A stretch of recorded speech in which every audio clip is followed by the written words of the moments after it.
Assalamualaikum warahmatullahi wabarakatuh. Perkenalkan, nama saya Raffi Cahyadi dengan NIM 4410862. Saya ingin menganalisis gaya komunikasi Pak Prabowo. Pendahuluan, kemampuan komunikasi yang baik dan efektif tentunya bisa mengantarkan seseorang meraih tahta dan cita-cita tertinggi. Pengucapan kata jelas dalam komunikan jelas diperlukan sehingga peran sampai ke komunikan dan tidak terkena gangguan atau noise. Gaya komunikasi efektif merupakan perpaduan antara sisi positif komunikasi konteks tinggi di komunikasi konteks rendah yang ditandai dengan ketulusan, kejenihan, keterbukaan, ketertutungan, kesederhanaan, dan kesantunan.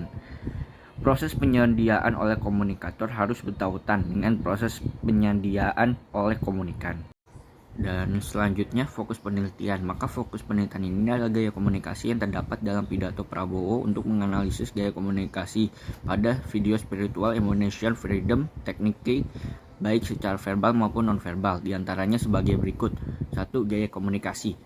Yang pertama adalah the quoting style. Komunikasi terjadi dua arah atau two communication. Orang yang menggunakan komunikasi mengendalikan ditandai dengan adanya maksud untuk membatasi, memaksa, dan mengatur perilaku seseorang dan memudahkan tindak komunikasi antar kelompok. Dan selanjutnya fokus penelitian. Maka fokus penelitian ini adalah gaya komunikasi yang terdapat dalam pidato Prabowo untuk menganalisis gaya komunikasi pada video spiritual Indonesian Freedom Technique baik secara verbal maupun nonverbal. Di antaranya sebagai berikut.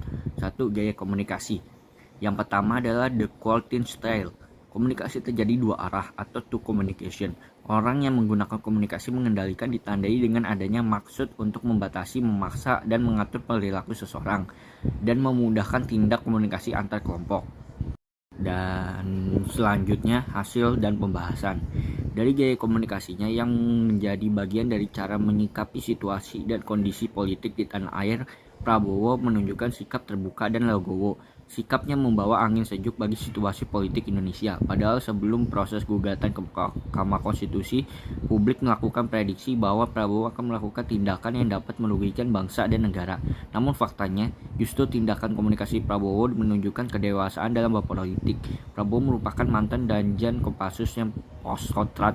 Pasca menyelesaikan tugasnya sebagai Poskotrat, Prabowo sempat memimpin sekolah staf, komando AD dan ABRL, sejumlah pekerjaan profesional sebagai pengusaha ormas atau profesi, kesibukan dalam ragam aktivitasnya. Dan selanjutnya kesimpulan. Dari hasil temuan penelitian dan pembahasan kesimpulan yang diperoleh dari penelitian tentang gaya komunikasi Prabowo adalah yang satu, gaya komunikasi Prabowo dalam penelitian yang diteliti mengarah pada gaya komunikasi the equanimity style, menekankan komunikasi satu arah atau one way communication yang menimbulkan kesan mengendalikan, memaksa, atau mempersuasi orang lain. Namun di lain kesempatan dengan audiens yang berbeda pula, Prabowo menggunakan gaya komunikasi di eco-touring style. Di eco-touring style, aspek penting gaya komunikasi inilah yang diterapkan adanya landasan pesan verbal secara lisan maupun tertulis yang bersifat dua arah.